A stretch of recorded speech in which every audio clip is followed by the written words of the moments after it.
All right, let's dive into some deep, soulful music today. All right. We're going to explore the world of early Delta blues. Right. You know, you mentioned an interest in American music history, and I knew this had to be our next deep dive. Okay, sounds good. So, we're going to be looking at this through a fictional concept album. Okay. It's called High Water and Hard Times. Hmm. And it was created by a group called TATANKA. Okay. They're really dedicated to amplifying marginalized voices through art. I see. And they tell the story of a blues musician named 𝗧𝗔𝗧𝗔𝗡. Okay. And he's navigating the Mississippi Delta during the 1920s and 30s. Right.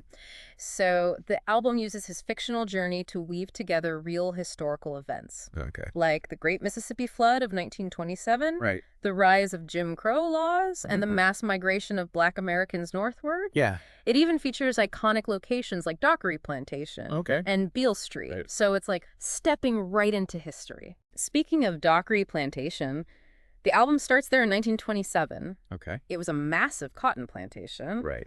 And a melting pot for the Delta blues. Yeah. But also a place of hardship for Black laborers. Mm-hmm. Can you set the scene for us? What was life like on Dockery? Well, you got to imagine over 2,000 Black laborers Wow.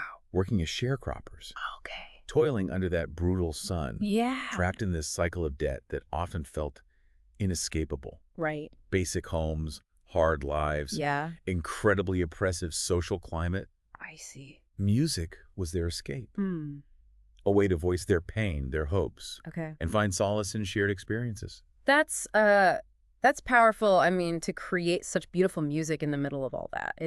It's really something. Absolutely. And to think that incredible talent emerged from Dockery. Yeah. Charlie Patton, Of course. Son House, Right. Howlin' Wolf, all blues legends. Absolutely. Charlie Patton was a massive presence. Yeah. Often called the father of the Delta blues. Right. His influence impacted so many musicians, like Robert Johnson, Okay. who later gained an almost mythical status in blues history. Yeah.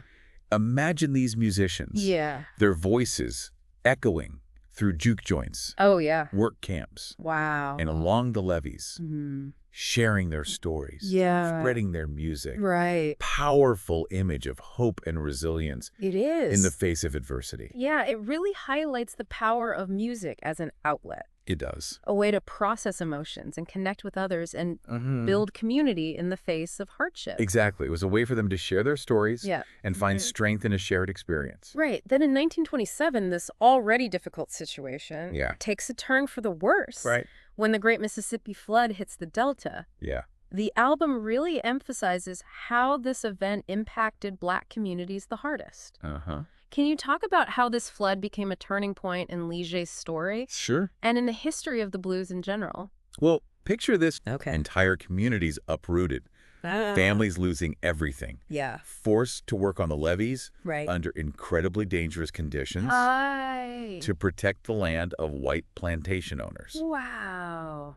Receiving little help themselves when the floodwaters destroyed their homes.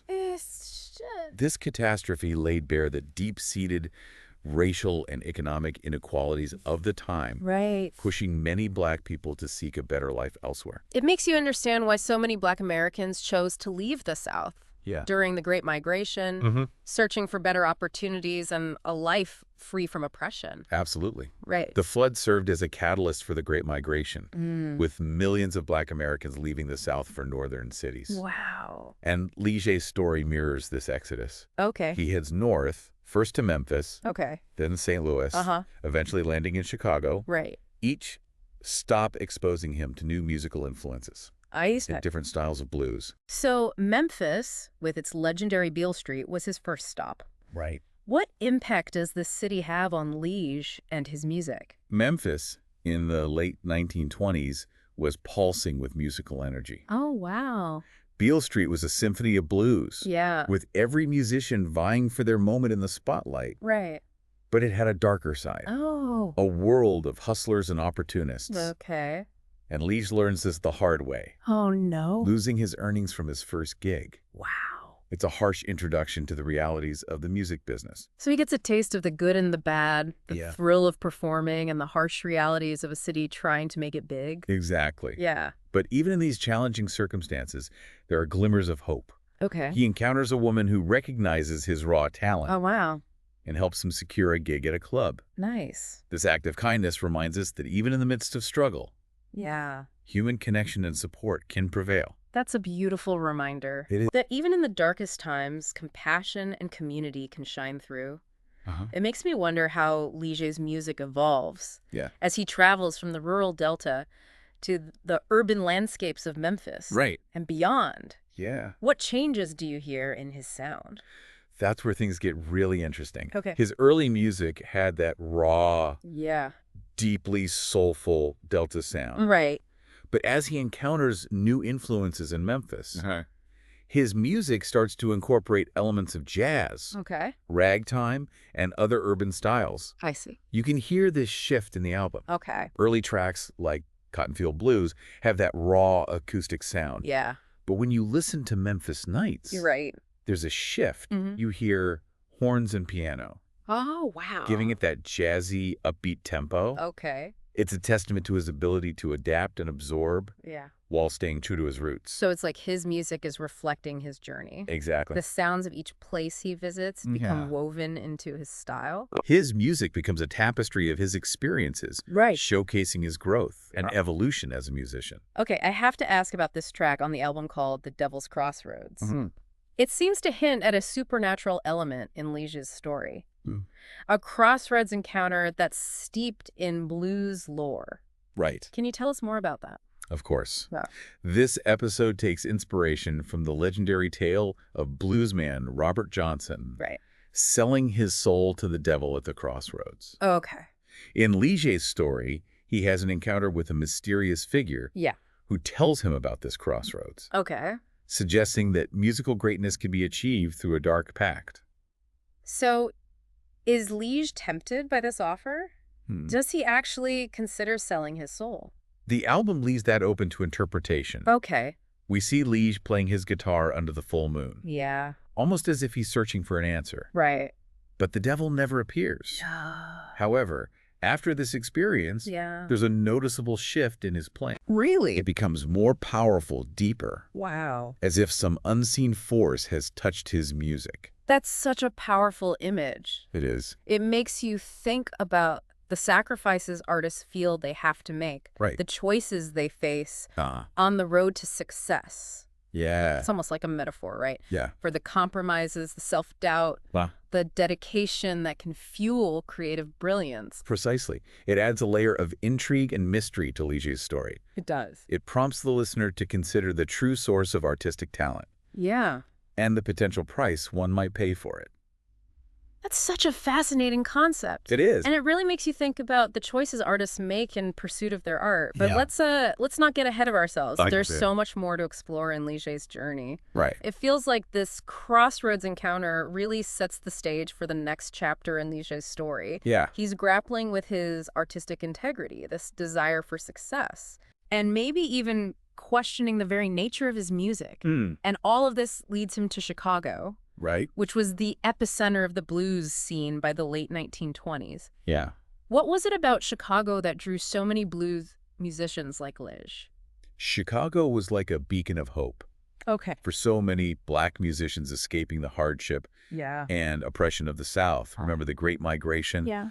That massive movement of people brought an incredible influx of talent to the city. Right. Completely transforming its musical landscape. The clubs on the South Side were packed with audiences hungry for the raw, emotional sound of the Delta blues. So Chicago was a place where their music could thrive. Absolutely. Where they could find a new audience and build a new life. But the music industry was also changing rapidly at that time. It was? Did that create any tension for artists like Lige? Oh, absolutely. Okay. Record companies saw the potential to market the blues to a wider audience, but they often pushed for a more polished commercial sound. Yeah. This created a real dilemma for artists who were trying to stay true to their roots while also navigating the demands of the industry. Yeah, I bet that resonates with a lot of artists even today. It does. It's that constant struggle between artistic integrity and commercial success. Right. Did Lige manage to find that balance? Well, he gets his break. Okay. Landing a chance to record what was called a race record. A race record. Yeah. These were records marketed specifically to black audiences. Oh, wow. Which is a whole other story of segregation. Right. And how the music industry was structured back then. Yeah. But even with these race records, there was pressure to conform to what the labels thought would sell. They wanted him to smooth out his sound. Okay. Make it more palatable for a broader market. It sounds like he's being pulled in two different directions. He is. On one hand, he's finally getting recognition. On the other, he's being asked to compromise his vision. Right. I can't imagine how frustrating that must have felt for him.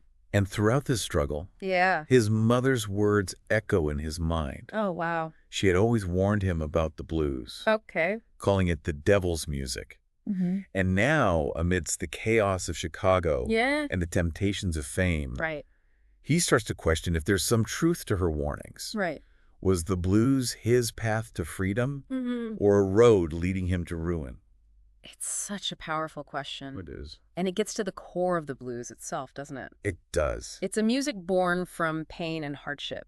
That it also offers a sense of release. Yeah. A shared experience that transcends those hardships. That's the beauty of the blues. It's duality. Yeah. It's both a lament and a celebration. A cry of anguish and a defiant act of survival. Right. And Lige's journey, his music, embodies that duality. He finds success, but he also loses love. Oh. Faces betrayal. Wow. And grapples with the allure of fame. He's trying to find his way. His voice in a world that's constantly challenging him. Yeah. Did he ever find that sense of balance, that peace within himself? The album doesn't offer easy answers. It takes us through these highs and lows. Yeah. These moments of triumph and despair. Okay. Leaving us to ponder those questions ourselves. I see. But in the final track, The Long Road Home, we find Luge, years later, back in Mississippi. He's become a legend. Wow. His music echoing far beyond the Delta. That's great. But he's a changed man. So it's not a simple, happy homecoming? Not quite. Okay. He's come full circle, but the journey has irrevocably changed him. Right. He's experienced the world. Yeah. Tasted success. And felt the sting of heartbreak. He's free from the sharecropping system that once bound him. Okay. But he carried the weight of his experiences. Yeah. The scars of his struggles. Yeah. There's a sense of melancholy, of questioning. I see. And a realization that freedom, even when achieved, comes at a price. This reminds me of something you mentioned earlier. Yeah. The Great Migration. And how it wasn't just a physical journey, but a deeply personal and emotional one. It's true. So many Black Americans left the South seeking a better life. Yeah. But they often encountered new challenges in the North. Right. Discrimination, poverty, and the struggle to maintain their cultural identity in unfamiliar surroundings. Yeah. Lige's story, while fictional, Yeah. speaks to these universal truths about the Black American experience during a time of immense social and cultural change. It's a powerful reminder that freedom is an ongoing journey. It is. A constant negotiation between holding on to who you are and adapting to new environments and new realities. And it's a testament to the power of music to sustain us. Right. To give voice to our struggles. And to help us find meaning, even in the face of immense challenges.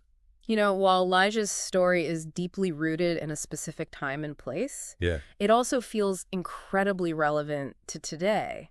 Thinking about high water and hard times and its exploration of themes like resilience, identity, and the power of music. Yeah. It makes me think about the other stories highlighted in the source material, like 𝗧𝗔𝗓 and Orchestra Americana. That's a great point. Yeah. It seems like TATANKA is intentionally drawing a parallel between Lige's journey and the experiences of other marginalized groups throughout history and today. Right. Remember 𝗧𝗓, that young Sudanese Egyptian violinist? Yeah, her story is so compelling. It is. She's a Black, queer, Muslim woman navigating a world that often tries to silence her. Yeah. It's like her journey echoes Elijah's in so many ways, but across generations and continents. It does. Can you tell us more about her and Orchestra Americana?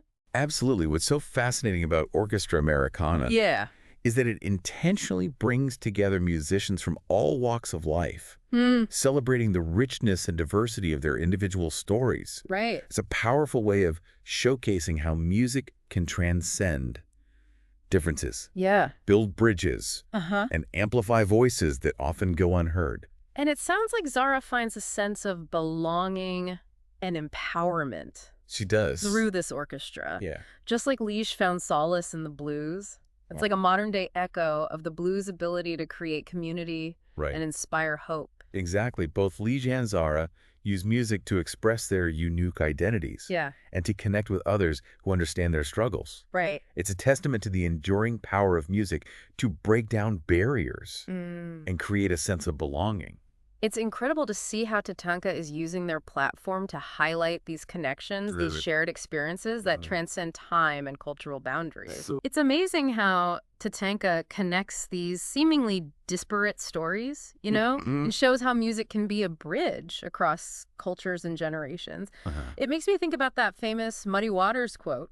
Oh, yeah? The blues had a baby, and they named it rock and roll. Right. It really highlights the incredible reach and influence of the blues. It's true. The blues is like a river that's flowed into so many other musical genres. Yeah. Shaping their sounds and influencing countless artists. It's almost like a family tree, right? Yeah. The blues is the root, and its branches reach out, touching everything from rock and roll to folk, country, R&B, even funk. Absolutely. You can hear those echoes of the blues in the raw emotion, the storytelling, the soulful grooves. You hit the nail on the head. Thanks. Think about the raw energy of rock and roll. Yeah. The heartfelt storytelling in folk and country music, or the soulful grooves of R&B and funk. Yeah. They all carry traces of the blues in their DNA. They do. And what's so cool is that the blues isn't stuck in the past. Right. It's still evolving today. Exactly. It's not some museum exhibit. Right. It's a living, breathing art form. Yeah.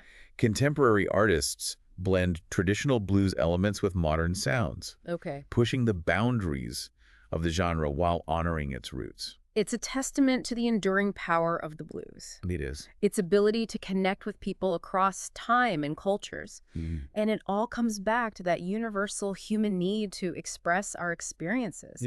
The joys and sorrows, the struggles and triumphs, the search for meaning and connection, it's all there in the blues. You're absolutely right. Whether it's a sharecropper in the Mississippi Delta, pouring his heart out about hardship, or a young violinist in a modern orchestra, sharing her story of resilience. Right. The blues provides a language for those who feel unheard.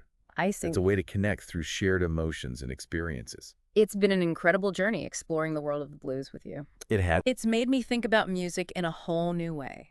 I'm glad to hear that. It's been a pleasure sharing these stories and insights with you. So for you listening, here's a little something to ponder. Right. As you listen to music, any kind of music, think about those threads of the blues woven into its fabric.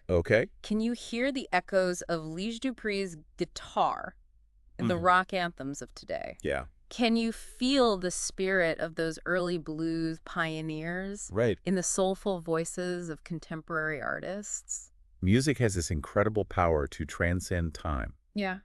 And connect us to the past. I encourage you to consider the lineage of the music you love. What stories are being told, what emotions are being expressed, and how does the legacy of the blues continue to shape and inspire the soundscape of our world today? That's a great thought to leave us with. Thanks. Keep those ears open and keep diving deep into the music that moves you. Absolutely. Until next time, happy listening.